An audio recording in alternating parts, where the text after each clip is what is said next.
Long time. I've been on staff at Time Magazine since 2013. And you've done more than 40 covers.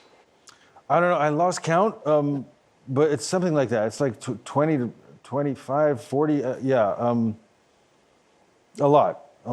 Yeah, I mean, the record was last year we had, I think, 6 or 7 cover stories about Ukraine. It goes to show just how much of the world's attention we were able to concentrate on this war, just how much outrage there was around the world. And you know, that is a signal of the historical, I think, gravity and significance of what's happening in Ukraine.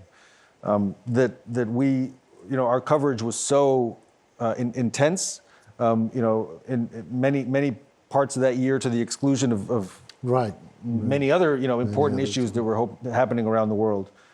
So yeah, last year, you know, we covered Ukraine very extensively, but as you see, you know, I think unfortunately, but as you see across the international media, in the United Nations, there's a push to, you know, go back to other issues on the international agenda. I think in the United Nations, we saw this during the General Assembly where We did. you know, a lot of countries say, hey, you know, enough about Ukraine already. Let's continue talking about sustainable development. Let's continue talking about climate change, all extremely important issues. And I don't mean to diminish them in any way.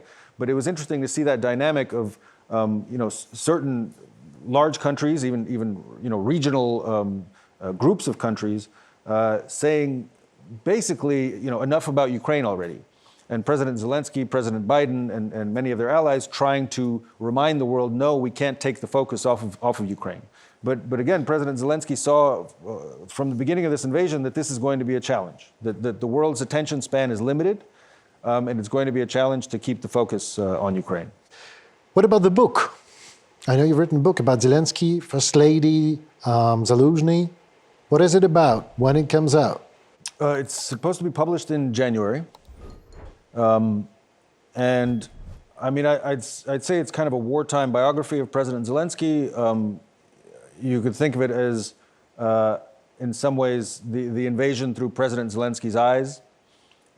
Because of my reporting in Ukraine over the years, and because of my acquaintance with him for some years before the invasion, I was able to get pretty unique access to his team and to the presidential compound in Kyiv to observe the way that they experienced the war, the way they responded to it as the events were unfolding. Right. You know, on many occasions they allowed me, and I'm very grateful to them for this, to be a kind of fly on the wall and observe these historical events as they unfolded.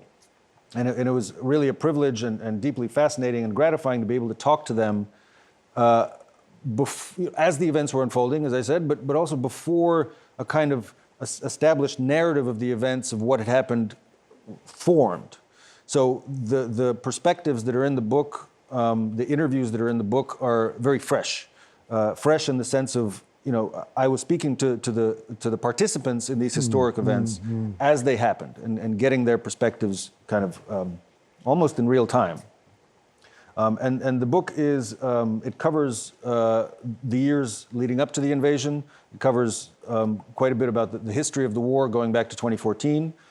It covers President Zelensky's biography, going back to his childhood in Kryvyi Rih and his career as a comedian, actor, producer, showman. But I think the most of the book is the period of the invasion and how it looked from the perspective of the high command in Kyiv, how they reacted to it, and how they experienced it. When we will be able to read your book? When it's coming out?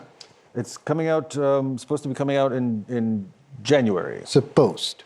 Yeah, I mean, I don't want to jinx it, but that is the publication date. Yeah, I know. There have been a lot of editing. I'm aware of that. Yeah, it took longer than expected. Yeah, the first conversation I had with President Zelensky about it was in the second month of the invasion.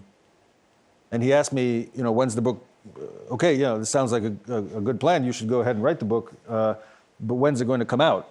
I said, you know, maybe a year, or at least I want to cover the first year of the invasion. And his question was very serious and in many ways moving. He said, "Do you think the war is still going to be going on in a year. I did. He, I think, still was holding on to the hope that it could be resolved in a matter of weeks, months. You know, that was certainly his goal, Well, to find some way out. But you know, tragically, the war is still dragging on, almost 2 years in.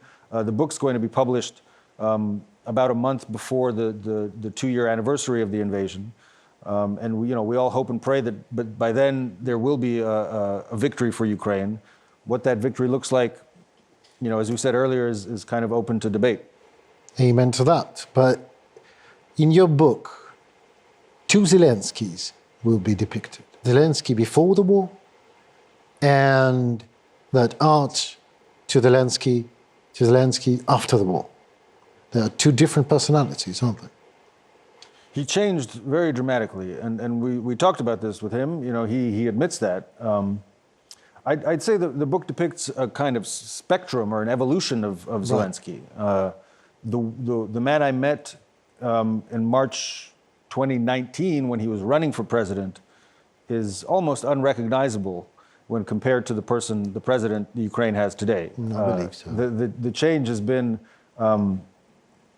really dramatic. Of course, most of all in the period of the invasion. After the invasion, you know, he became a kind of world leader and symbol of resilience that many Ukrainians, Indeed. and many of his peers around the world did not expect him to be. Where he found that kind of where he found those reserves of strength and courage and you know, whatever it took to stand up and survive this thing. That's kind of what the book explores to a large extent through conversations with him and his friends and allies and people close to him.